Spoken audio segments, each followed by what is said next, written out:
Tisztelettel köszöntök mindenkit. Répász Kiripót vagyok, a Nemzeti Audiovizuális Archívum vezetője, és szeretném megköszönni, hogy lehetőséget kaptunk ezen az előadássorozaton is, hogy megmutathatjuk, hogy Magyarországon hol is jár jelen pillanatban a Nemzeti Audiovizuális Archívum. Nem csak, hogy külföldön, még belföldön is kérdés az, hogy gyakorlatilag miről is szól, mi a Nemzeti Audiovizuális Archívum. Az 1800-as évek végétől kezdődően datáljuk az archívum létrejöttét, amikor is a Nemzeti Hírügynökséghez tartozó nyomtatott sajtó első példányai megjelentek, és onnantól kezdve pedig már megállíthatatlanul, ahogy a médiumok fejlődtek, az archívum egyre inkább növekedett. Az 1910-es évektől fotóarchívum, a 25-ös évektől rádióarchívumról beszélünk, és ahogy a broadcast televíziózás elindult az 1950-es évek végén, onnantól kezdve a televízió is megjelent az archívum területén.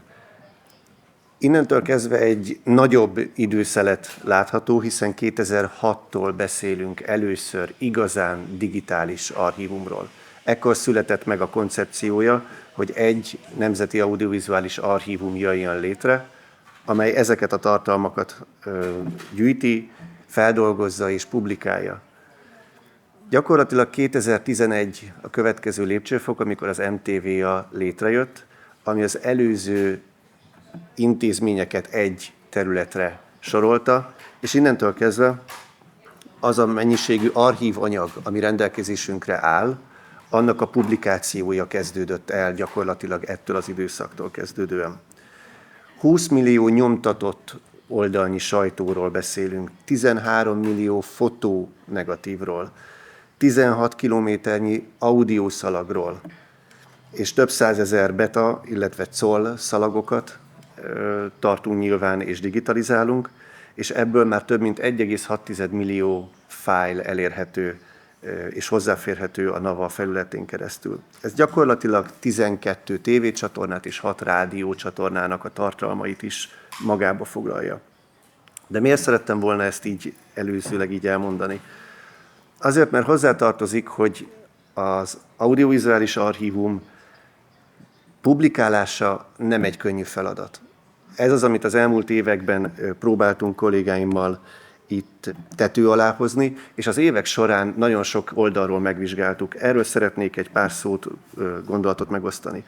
Mi a fő kérdés? Hogyan tudunk mérhetetlen mennyiségű tartalmat a felhasználókhoz eljuttatni? Ebben 3 olyan sarokpontot azonosítottunk, ami a legfontosabb kérdésekhez tartozik. Az első az az, hogy hol és kinek fogjuk ezeket a tartalmakat eljuttatni, hiszen eddig a rádió, a televízió és a nyomtatott sajtó útján jutottak el ezek a tartalmak. Milyen tartalmakat fogunk tudni eljuttatni a felhasználókhoz, és ezeket milyen jogosítással tudjuk majd megoldani. Amikor megvizsgáltuk a hogyan kérdését, arra jutottunk, hogy az elmúlt években rengeteg adat áll rendelkezésünkre arra, hogy gyakorlatilag kik néznek minket, kik olvasnak, kik hallgatnak minket. És ebben nagy meglepetés olyan szempontból nincsen, hogy a kor eloszlás tekintetében, hogy a 35 év fölötti korosztálytól kezdődően beszélünk célcsoportról. Az ez alatti rész az egy feltörekvő olyan generációhoz tartozó felhasználókat tartalmazza, akik az elmúlt években egyre inkább visszább szorultak látogatók terén. Olyan, mintha nekik nem tudnánk tartalmakat nyújtani. És ez így audiovizuális archívum területén egy nagyon nagy fejtörést okozott, hogy lehet az, hogy kitolódik a korfa, és a korfa elején lévő felhasználókat egyszerűen nem tudjuk megszólítani. De ugyanez látható a televízióban is, a rádióban is, hogy ez a korosztály valami miatt nem tudjuk megszólítani. Azt néztük meg, hogy talán a technológiánkkal van a baj, hogy hogy 2011 óta már tudunk online publikálni tartalmakat, de nézzük meg, hogy talán a technológiai oldallal van probléma. Azt néztük, hogy mobilon érkeznek a legtöbben. Érdekes módon az idősebb korosztály is egyre inkább mobilt használ, és most már a 60%-tól inkább már a 70% felé tolódik a mobil használóknak a száma. Ezt eddig is tudtuk, itt ebben nem volt hiba a koncepcióban. Megnéztük, hogy honnan érkeznek a felhasználóink. 5 évnyi statisztikát vettünk végig és elemeztünk, és azt láttuk, hogy egyre inkább növekvő azon felhasználók száma, akik direkt érkeznek az oldalra. Azaz nem valamilyen keresőmotoron keresztül, hanem direktbe a Nemzeti Archívum oldalra érkeznek be. Azon gondolkoztunk, hogy akkor itt sem lehet probléma, hiszen ezek a felhasználók megtalálják az oldalt. De mégis valamilyen oknál fogva a fiatalabb generációhoz tartozó korosztály nem talál tartalmat, vagy visszafordul az oldalról. Ezután megnéztük azt, hogy milyen tartalmakat tudunk biztosítani nekik. A Nemzeti Archívum az egy elég speciális archívum. Egyrésztről kiszolgál üzleti ügyfeleket, hiszen maga az MTVA számára is tartalmakat állít elő. Az archívumból elsődleges feladata, hogy tartalmat biztosítson a tévé és a rádió számára, illetve egy országos közgyűjteményként is működik. Ez azt jelenti, hogy ezeket a tartalmakat megpróbáljuk a publikus világ felé úgy eljuttatni, hogy az országos közgyűjteményi definícióba beleférjen. Itt egyetlen egy olyan platform van, ami rendelkezésünkre áll, az online tér, de ez minden audiovizuális archívumnak már egy ismert tény, hogy csak online oldalt tud elindulni, és elkezdtük a fotókat, a filmeket, a videókat, hangokat, zenéket, híranyagokat publikálni. Úgy, ahogy tudtuk, elkezdtük publikálni. De az elmúlt évben is azt láttuk, hogy még mindig nem tudtuk megszólítani azt a generációt, akire éppen építeni akarjuk az elkövetkező 5-10 évnyi tartalommegosztást. Miért? Eljutottunk oda, hogy már nincs más válaszunk, csak a jogok kérdésköre. Mindig visszatértünk ide a jogoknak a kérdésköréhez. A mostani generáció, vagy újabb generáció azonnal tartalmat kér, meg akarja nézni, meg akarja osztani, és ezt azonnal szeretné. Minden tartalomszolgáltató attól retteg, hogy a tartalmakat bármikor bárki elviheti, és nem fogja tudni megvédeni a tartalmait, főleg azért, mert ezeknek a jogosítása természetesen pénzbe kerül, és ennek a finanszírozása nem mindegy, hogy hányan nézik ezeket a tartalmakat, hányan fogyasztanak tartalmakat. Hova jutottunk? Fel akarják tölteni a tartalmainkat YouTube-ra. Az volt a kérdés a felhasználóktól, hogy miért nem tesszük mi is ezt? Miért nem ingyenes a hozzáférés? Miért van az, hogy bizonyos tartalmak nem elérhetőek? Miért ilyen bonyolult a jogosítási folyamataink? Őket ez nem érdekli, ők a tartalmakat szeretnék fogyasztani. És úgy tűnik, hogy ez nem csak minket érint, hanem Európa szinte az összes audiovizuális archívumot, és eljutottunk egy olyan állapotba, hogy egy központi szabályozás jött létre, egy EU-s irányelv szerint.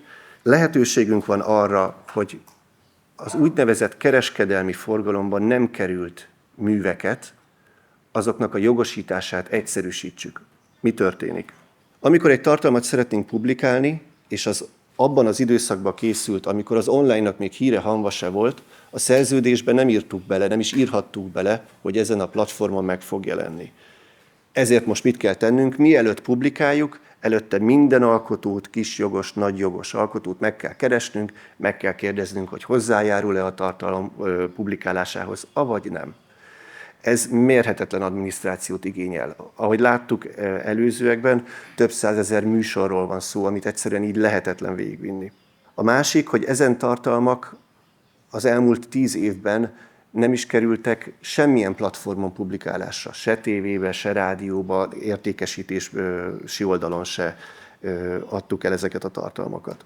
És azt mondja ez az EU-s irányelv, az EU-IPO szervezet, hogy amennyiben ezen feltételeknek megfelelünk, tehát nem tudjuk egyszerűen jogosítani ezeket a tartalmakat, mert már nem tudjuk megtalálni se az alkotókat, vagy nagyon nagy erőforrást igényelne, illetve az elmúlt 10 évben ezen tartalmak tényleg sehol nem voltak elérhetőek, nem lehetett megvásárolni, és nem fog ez a tartalom direktbe pénzszerzés célját szolgálni, akkor ezen tartalmakat egy nagyon egyszerű publikálási folyamat után online elérhetővé tudjuk tenni.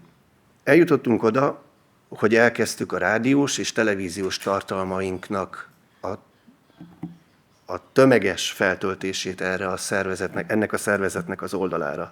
Azért, mert itt egy 6 hónapos moratórium alá kerülnek ezek a tartalmak, ugyanis kifüggesztésre kerül, hogy az MTVA, a Nemzeti Audiovizuális Archívum ezeket a tartalmakat szeretné jogosítani, online elérhetővé tenni, ha bárkinek ez ellen problémája van, akkor jelezze.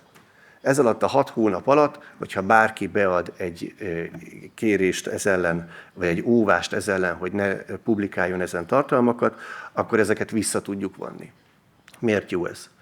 Egyszerűen feltöltünk 50-60 ezer tartalmat az EUIPO-nak az oldalára, és utána pedig a hozzáférést egy egyszerű folyamat után folytatjuk az online felületen. Az elmúlt 2 évben csináltuk meg azt, hogy elkezdtük tömegesen feltölteni tartalmainkat erre az oldalra. Összességében 2 darab óvás érkezett. Nagyjából 60-65 ezer műsorszámról van szó, amit mindössze 2 alkotó mondta azt, hogy nem járul hozzá ahhoz, hogy abban a korszakban készült tartalmát online felületen megjelenítsék. És ebben a pillanatban eljutottunk oda, hogy a Nemzeti Archívum át tud alakulni egy olyan tartalomszolgáltató oldallá, ami nem bántja a televízió, rádió és az egyéb platformokat, hanem egész egyszerűen meg tud jelenni az online térben egy stabil lábbal, ami jogosított láb. Nem érhet onnantól kezdve semmilyen szankció az intézményt, hogy miért pakolta ki ezeket a tartalmakat, miért elérhető. Ami egyik oldalon probléma, mert azt mondják, hogy miért nem rakjuk ki, az a másik oldalon probléma, miért raktátok ki. Ezt a 2 világot sikerült az elmúlt időszakban összeegyeztetni, és az audiovizuális archívumok tekintetében azt látjuk, hogy ez a trend elkezdett növekedésnek indulni más audiovizuális archívumok tekintetében is. Én arra biztatok mindenkit, hogy nézze meg a nemzetiarchívum.hu oldalt. Az elmúlt 2 évben, azt hiszem 2 évvel ezelőtt volt ugyanitt egy előadás. Ahhoz képest hová jutott a Nemzeti Archívum. Köszönöm szépen, én ezt a tapasztalatot szerettem volna önökkel megosztani, és ha kérdés van, akkor állok rendelkezésre.